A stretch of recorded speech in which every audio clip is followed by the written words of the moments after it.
بسم اللہ الرحمن الرحیم۔ ناظرین کرام، جن کو نماز میں خیالات آتے ہیں وہ لوگ توجہ سے سنیں۔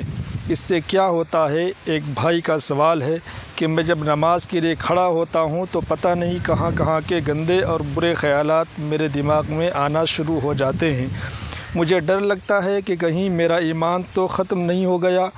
ایک اور بھائی نے پوچھا کہ میں جب مصلی پر کھڑا ہوتا ہوں تو مجھے گھر کے جھگڑے، کاروبار کے ٹینشنز اور وہ باتیں یاد آتی ہیں جو میں عام زندگی میں بھول چکا ہوتا ہوں۔ کیا میری نماز ہو بھی رہی ہے یا میں صرف ٹکریں مار رہا ہوں؟ اور ایک تو ایسا سوال آیا کہ جس نے میرا دل دہلا دیا۔ ایک نوجوان بھائی کہتا ہے کہ میں ان برے خیالات سے اتنا تنگ آ گیا ہوں کہ اب میرا نماز پڑھنے کا دل ہی نہیں کرتا۔ میں نے نماز چھوڑ دی ہے کیونکہ مجھے لگتا ہے کہ اللہ میری نماز قبول ہی نہیں کر رہا۔ دوستو، اگر آپ کے ساتھ بھی ایسا ہو رہا ہے، اگر آپ بھی مصلی پر کھڑے ہو کر دنیا کے کاموں میں کھو جاتے ہیں تو یاد رکھیں کہ آپ اکیلے نہیں ہیں۔ آج میں آپ کو وہ حقیقت بتانے والا ہوں جو آپ کا ڈر ختم کر دے گی۔ میں آپ کو اس خفیہ دشمن کا نام بھی بتاؤں گا جو خاص طور پر آپ کی نماز پر ڈیوٹی دیتا ہے۔ آج کی یہ گفتگو آپ کی زندگی کی سب سے اہم پیشکش ثابت ہوگی، کیونکہ اگر آج آپ نے یہ بات نہ سمجھی تو شیطان آپ کو عبادت سے دور کر کے ہی دم لے گا۔ میں آپ کو ابھی اسی ویڈیو میں وہ نبوی طریقہ اور وہ حل بتاؤں گا جو حدیث کی روشنی میں ہمیں ملتا ہے، لیکن ایک بات پہلے ہی اپنے پلے باندھ لیں کہ اگر آپ نے اس پیغام کا ایک بھی حصہ چھوڑ دیا تو کل کو جب آپ مصلی پر کھڑے ہوں گے اور وہی خیالات دوبارہ آئیں گے تو پھر آپ کے پاس بچاؤ کا کوئی راستہ نہیں ہوگا۔ وہ ایک خطرناک غلطی کیا ہے جو ہم سب نماز میں کرتے ہیں، وہ ابھی میں بتانے لگا ہوں۔ دوستو، اب میں آپ کو وہ 5 بڑے پوائنٹس بتانے لگا ہوں جن پر میں نے آج کی اس پوری ریسرچ کو ڈیزائن کیا ہے۔ اگر آپ نے ان 5 باتوں کو سمجھ لیا تو میں اللہ کے حکم سے دعوے سے کہتا ہوں کہ آج کے بعد آپ کی نماز کبھی بوجھ نہیں بنے گی۔ پہلا پوائنٹ، ہم یہ جانیں گے کہ کیا ان برے خیالات سے واقعی آپ کی نماز ٹوٹ جاتی ہے یا صرف آپ کا وہم ہے۔ دوستو، اس کا جواب آپ کو حیران کر دے گا۔ دوسرا پوائنٹ یہ ہے کہ میں آپ کو وہ بڑی خوشخبری سناؤں گا جو خود اللہ کے رسول صلی اللہ علیہ وسلم نے ان لوگوں کو دی ہے جنہیں نماز میں وسوسے آتے ہیں۔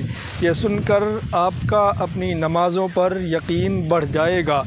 تیسرا پوائنٹ، ہم اس خفیہ دشمن کا نقاب اتاریں گے جس کا نام مستند روایت میں آیا ہے اور جو خاص طور پر آپ کے مصلی پر ڈیوٹی دیتا ہے۔ چوتھا پوائنٹ، میں آپ کو وہ نبوی علاج اور وہ خاص طریقہ کر کے دکھاؤں گا جس سے یہ دشمن سیکنڈوں میں آپ کی نماز سے بھاگ جائے گا۔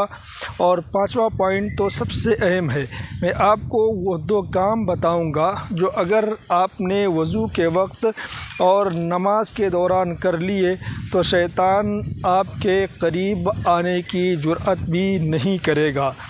دوستو، نماز کی ان گتھیوں کو سلجھانے سے پہلے ایک بہت بڑا انکشاف سن لیں۔ آپ کو لگتا ہے کہ یہ خیالات گناہ ہیں، لیکن حقیقت اس کے برعکس ہے۔ جب آپ مصلی پر کھڑے ہوتے ہیں تو شیطان آپ کے دماغ میں وسوسہ ڈالتا ہے کہ دیکھ تو کتنا گنہگار ہے، مصلی پر کھڑا ہے اور سوچ کیا رہا ہے، تیری تو نماز ہی نہیں ہوئی، تو تو منافق ہے۔ اور جانتے ہیں کیا ہوتا ہے؟ جب ایک بھائی بار بار یہ سوچتا ہے تو مایوس ہو کر مصلی سے اٹھ جاتا ہے اور آہستہ آہستہ نماز ہی چھوڑ دیتا ہے۔ دوستو، کان کھول کر سن لیں، یہ بات میں آپ کو پورے دعوے سے کہہ رہا ہوں، محض خیال آنے سے نماز نہیں ٹوٹتی جب تک آپ اپنی زبان سے کوئی دنیاوی بات نہ نکالیں یا آپ کا وضو نہ ٹوٹے۔ آپ کی نماز قائم ہے۔ یہاں ایک بہت باریک نکتہ ہے جو 99% لوگ نہیں جانتے۔ اگر آپ نے اس نکتے کو نہ سمجھا تو آپ کی نماز بے شک ٹوٹے گی تو نہیں، لیکن وہ اللہ کے یہاں مقبول بھی نہیں ہوگی۔ وہ کیا چیز ہے جو نماز کو ٹوٹنے سے تو بچا لیتی ہے لیکن اسے بے جان کر دیتی ہے؟ یہ وہ راز ہے جو میں آپ کو ابھی تھوڑی دیر میں بتاؤں گا، کیونکہ اگر میں نے یہ ابھی بتا دیا تو آپ اس خفیہ دشمن کی چال نہیں سمجھ پائیں گے۔ میرے دوستو، نماز میں خیالات دو طرح کے ہوتے ہیں۔ ایک وہ جو آپ خود لاتے ہیں، جیسے کاروبار کا حساب کرنا، اور ایک وہ جو بن بلائے مہمان کی طرح آ جاتے ہیں۔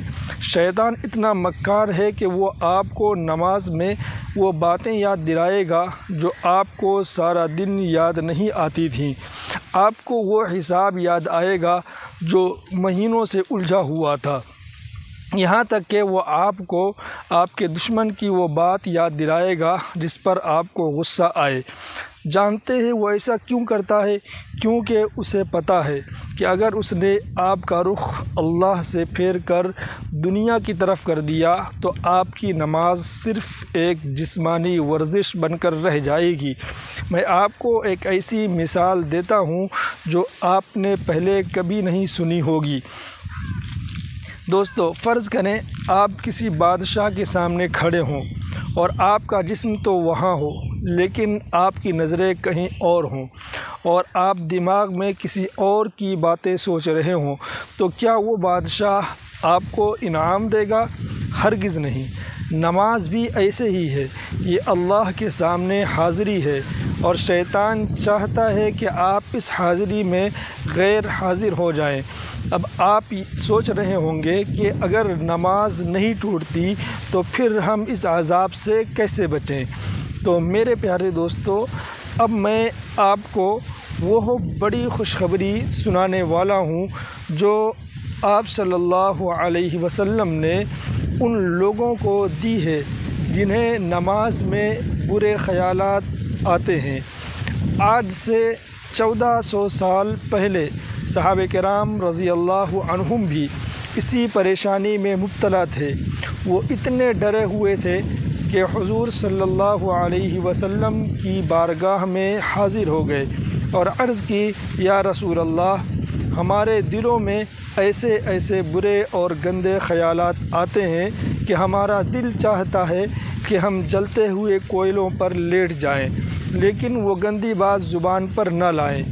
آپ صلی اللہ علیہ وسلم نے فرمایا، یہی تو پکا اور سچا ایمان ہے۔